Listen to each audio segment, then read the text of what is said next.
Residing within the depths of every human is a strong desire for sexual intimacy. We feel it when we see an attractive person all dressed up for a night out, when we watch over-the-top music videos, or when we unconsciously search through endless pages on the hub until we find the perfect video. Altogether, these acts of pleasurable stimuli can be summed up into just one word: lust. And the vast majority of people these days are controlled by lust more than any previous generation. So what does this cultural acceptance of hookup culture mean for our future? And what are the potential pros and cons that will be produced due to its popularity? To try and answer these questions, I think the best place to start is in 2016, in the spring semester of my freshman year in college. I was in my dorm room bed in the middle of the day, wrapped in my covers, feeling absolutely miserable. I just finished writing a note on my notes app as a way to journal how I was feeling, and this is what it read. I've exhausted my stay at this hellhole. All my friends have joined fraternities, and I've chosen to not commit. My girlfriend dumped me over the phone, I have no one to talk to, and I miss my family back home. There's nothing for me here anymore.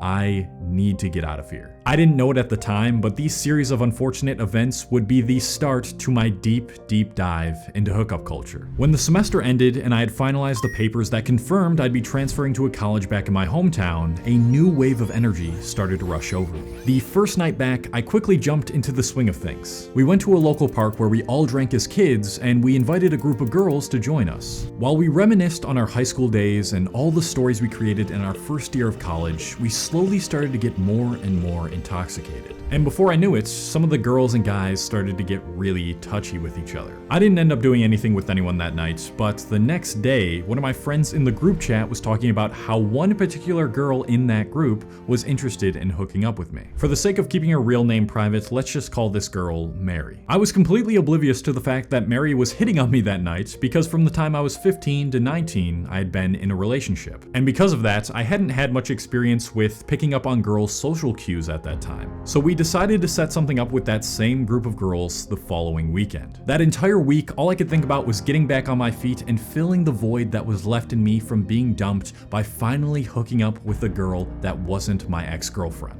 When Friday finally came and my nervousness and anxiety was at an all-time high, it was time to hang out with that group of girls. I had known my parents would be going out that night, and when that happened, I'd always secretly invite some people over to party and play beer pong in my basement. This was just like any other time similar to that, but the main reason for us group of guys and that group of girls getting together was solely because Mary and I wanted to hook up. When they arrived, we quickly integrated with each other, and most people were in the basement while Mary and I were in the kitchen talking alone. After some random small talk and several people opening my basement door to look at me and give me the make a move stare, I finally mustered up the courage to ask her if she wanted to go to my bedroom. And she agreed. We made our way to my bedroom and we started getting into it. We were all up on each other and doing stuff. I don't really want to get into the details, but as much as she tried to get me hard, I just couldn't. We tried doing things for another 5 to 10 minutes until finally I just stopped her and I apologized for not being able to get hard. We made our way downstairs and were greeted by some people who had now made their way to the kitchen. I tried to hide my embarrassment and disappointment as much as possible, but it was clear to everyone there that something must have went wrong. Shortly after, the girls decided to leave and I exposed the truth to my friends that were still there. And the most they had to say to me was, "Damn bro, that sucks, but it happens sometimes." I knew it happened to a lot of guys sometimes, but after that night, my self-worth completely plummeted. Based on everything I consumed online and the people I surrounded myself with, I was under the impression that much of my self-worth should be based on how much sex I was having. Thinking this way was so embedded into me, and it certainly didn't help that for the next month or so, my friends were just cracking jokes about how I couldn't get hard. I needed to redeem myself.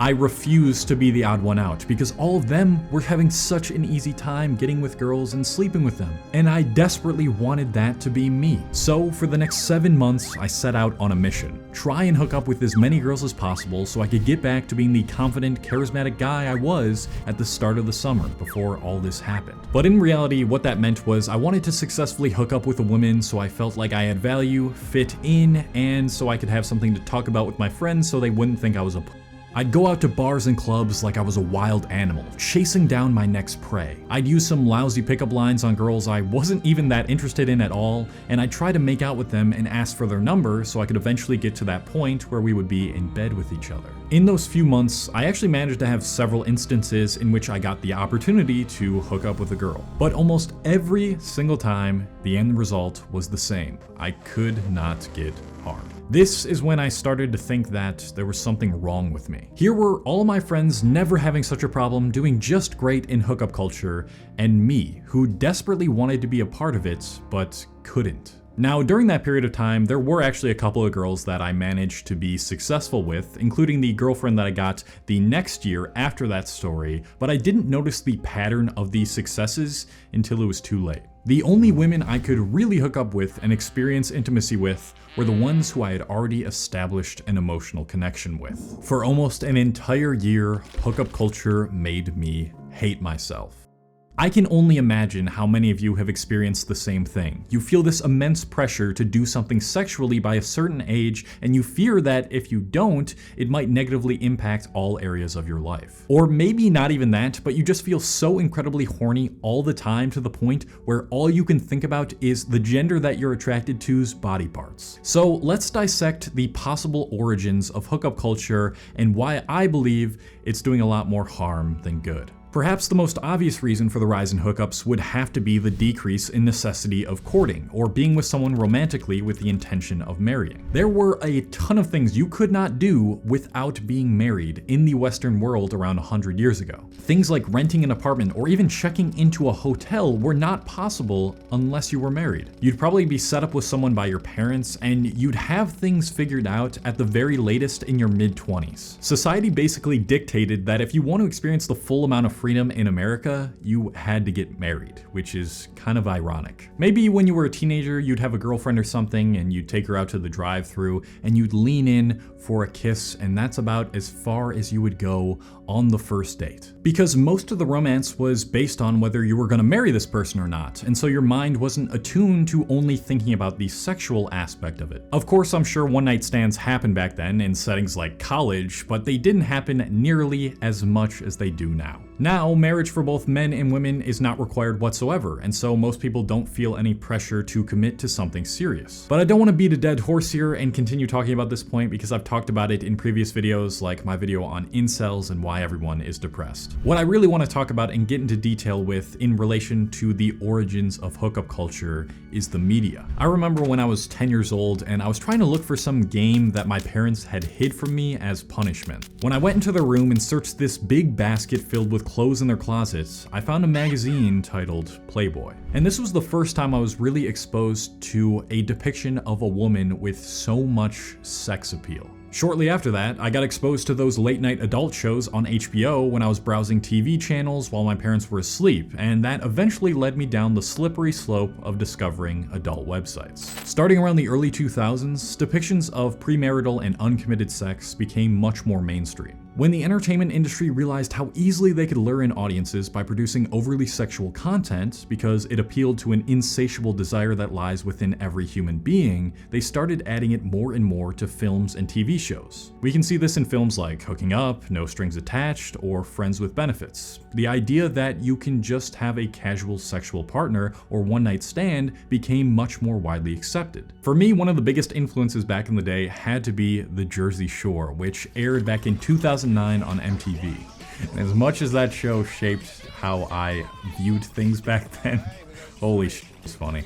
I didn't realize it at the time, but it greatly influenced how I viewed dating, sex, and relationships. I was addicted to that show's portrayal of all the craziness and dirtiness of clubbing and hooking up with strangers and taking them back to your place the next night. It felt like I was watching something that I shouldn't be, and that made it all the more enticing. But what this was doing to myself and everyone else who became more exposed to these hypersexual portrayals of the culture of our youth was that it started to make it the cultural norm. When you give a kid access to every social media site and adult website by the time they're 6 years old, what do you think that's gonna do to the development of their brain? It's like almost every interaction with humans now is subconsciously functioning with the objective gaze in mind. The male gaze and the female gaze are the ideas that men and women are depicted a certain way in the media that appeals to the objectification of them. Now, I think both the male gaze and the female gaze are a problem, and that's why I've combined them into this one word, which is the objective gaze. Essentially, many young people are programmed since a young age to view the sex that they're attracted to in a very certain way that makes them see that attractive person as an object and nothing more. And as much as we don't want to admit it, the media has an intensely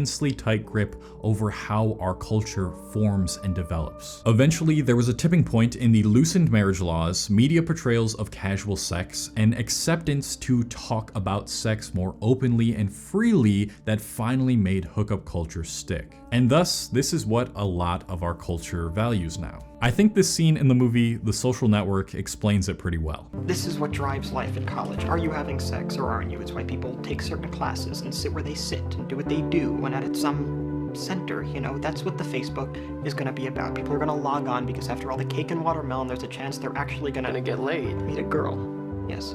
The scariest part about all of this is much of young teenagers' self-worth comes from how well they live up to their cultural values. It was clearly evident in the story of my life at the start, and there was even a study done on this that I found when I was reading a book summary on Shortform. For those of you who don't know, Shortform produces high-quality guides to non-fiction books. I often refer to them as superpowered book summaries because they contain comprehensive coverage of all the book's key ideas, clearly and simply explained, plus smart commentary and analysis. Basically, it's like your smartest friend teaching you about a book. And what I really love about Shortform and what I think separates it from all the other book summary apps out there is the fact that you can directly apply what you've learned because they give you questions to do in the app. So personally, I like to use Shortform for rereading nonfiction books that I've read in the past, but in book summary form, and also when there's a book that relates to a video topic that I'm making. And the most recent summary that I read was Getting the Love You Want by Harvin Hendricks and Helen Hunt. And in that summary, they actually cited that study that I just talked about where how teenagers find their sense of fulfillment based on how well they live up to their cultural values. 3 genres I think you guys would be really interested in are relationships, psychology, and self-improvement. So to get 5 days of unlimited access and an additional 20% discount on the annual subscription, join Shortform using my special link, which is shortform.com/Cole, or just click the link in the description. And that's gonna give you access to thousands of book guides for the price of just 1 book a month, so go take advantage of this offer and click the link in the description. Thank you to Shortform for sponsoring this video. Now let's go over the pros and cons of this shift from settling down early culture to sleeping around with whomever culture. Firstly, and I've briefly talked about this before, I do think it's a good thing that we no longer have so much pressure to settle down and get married at a young age. Although you'd much more easily be able to find someone to marry 50 to 100 years ago, that doesn't necessarily mean that the quality of the marriage would be good. We're already seeing the divorce rate start to fall per 1,000 marriages, and perhaps that could indicate that people are only getting married with people they know they are very compatible with in the long run. I really don't think enforcing marriage is the solution to hookup culture, and I think in a lot of cases it can do more harm than good. Think about it this way. You have a man and woman who are set up by their parents who aren't really the most fond of each other, but just get married because they have to and it's the norm. And eventually they decide to have a baby. Throughout the baby's developing years, they are going through arguments and annoyances, and their marriage clearly is not compatible or healthy. What do you think that does to a young child during their most important developmental stages in their life? That child is more likely to grow up depressed or have low self-esteem or be resentful. And then maybe that child's parents decide to divorce because they were never right for each other to begin with and they can't stand to be with each other for any longer. That would only cause further mental stress and damage to the child. We know how important this is. It's been measured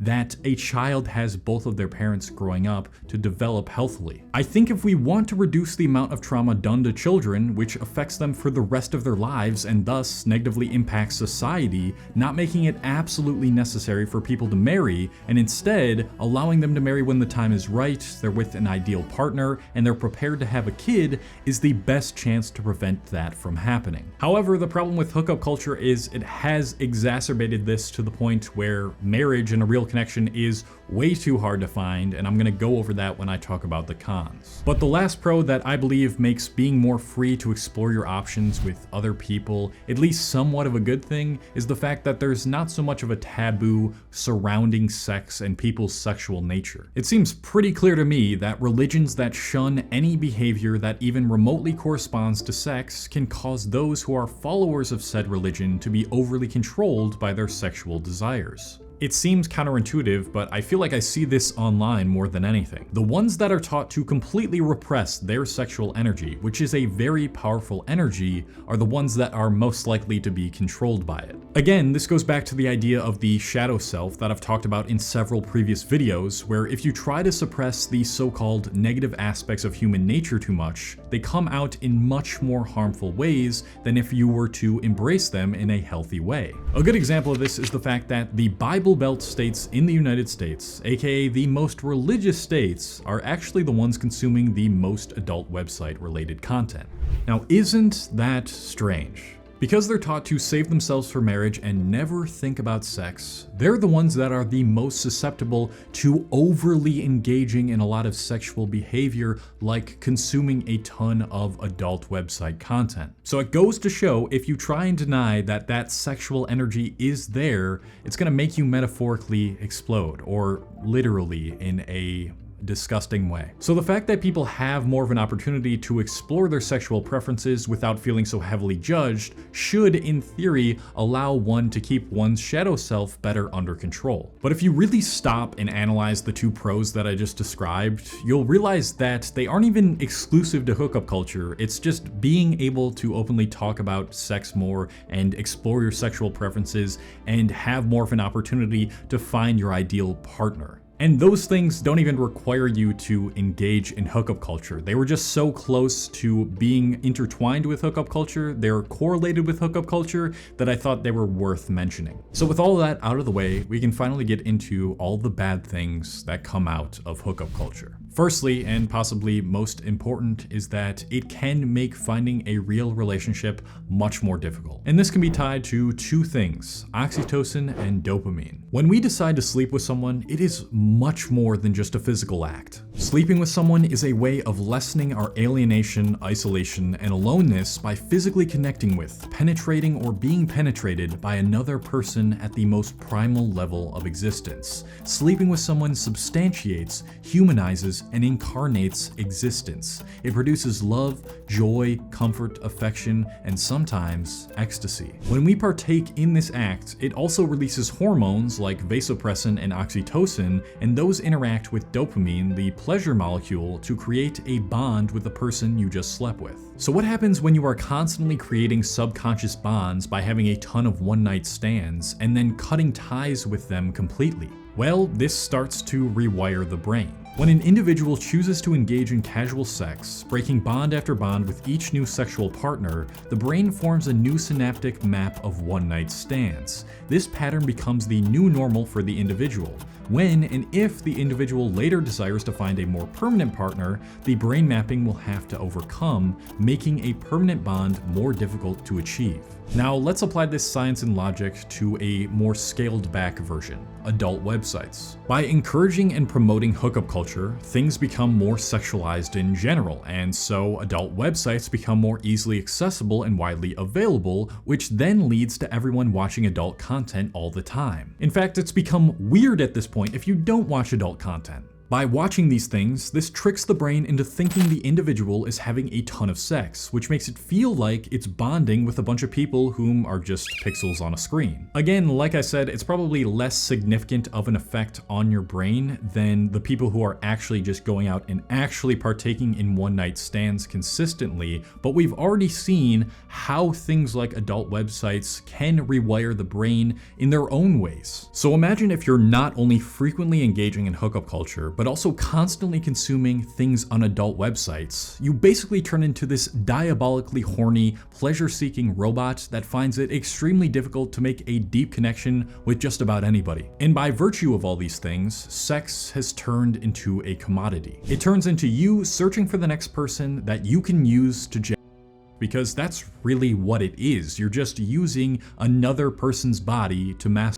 Now, what does that make the average person or guy come off like? A total creep. And that's another con, and that's what I was when I felt so pressured to do something with a woman. I saw women as an object, and I treated every interaction that I had with them as such. And as a result, I gave off extremely creepy vibes, and I didn't know how to connect with a woman very well. And that leads me to my next point, which is this whole pressure to lose your virginity by a certain age, or to be the guy that is sleeping around with a bunch of girls, and for that to be the thing that is now valued. It is absurd to me that one should be made fun of for choosing to not sleep with someone whom they've never had a connection with, or whom they will never have a connection with. The fact that people are now ashamed to have never had sex by the time they're 20, 30, or 40, and that what our culture values now is how many people you're sleeping with at a certain age, it's just complete nonsense. It pressures young men and women to engage in social situations that they wouldn't otherwise ever put themselves in, just so they feel like they have value. And a whole multitude of problems arise from this, like the feelings of being ashamed, depressed, potentially catching an STD, or other unwanted physical and mental problems.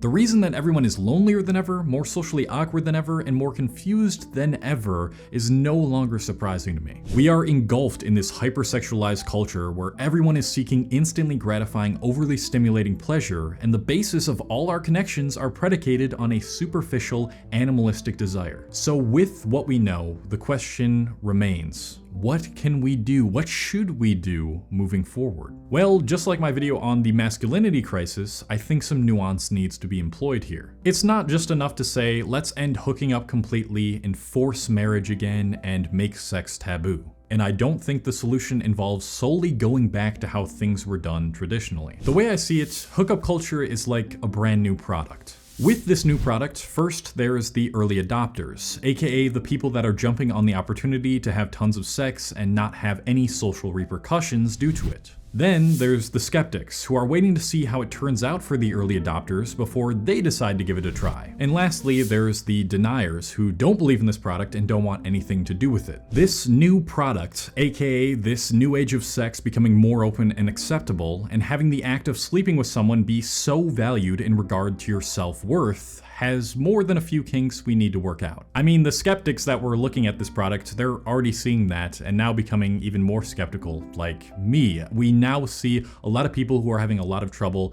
dating later down the line in their life if they were engulfed in hookup culture for such a long time. While I do like the fact that sleeping with someone is no longer shunned and you can more easily get a feel for what it is you want and need with someone in an intimate way, the problems that we are seeing are arising when people start to abuse the product. There's several studies out there that show most people have reported a positive feeling after engaging in a hookup, but then there's a lot of other studies that show that many others are left regretful, confused, or more depressed. If you do plan on being a part of hookup culture, just be wary of the fact that it may be much more difficult for you to form a deep bond later down the line in life. Now, I do have plenty of friends who have slept with tons of women over the years, and now they're settled down and have a real girlfriend and a real relationship, and they have a deep bond, but still, it's something to be cautious about. And before you decide you want to do it, ask yourself, am I doing this for some instantly gratifying pleasure, to impress my friends, or to feel more valuable as a human because everyone tells me that's what makes me valuable? Or am I doing this because I genuinely want to see what I even want or desire from a potential lasting relationship?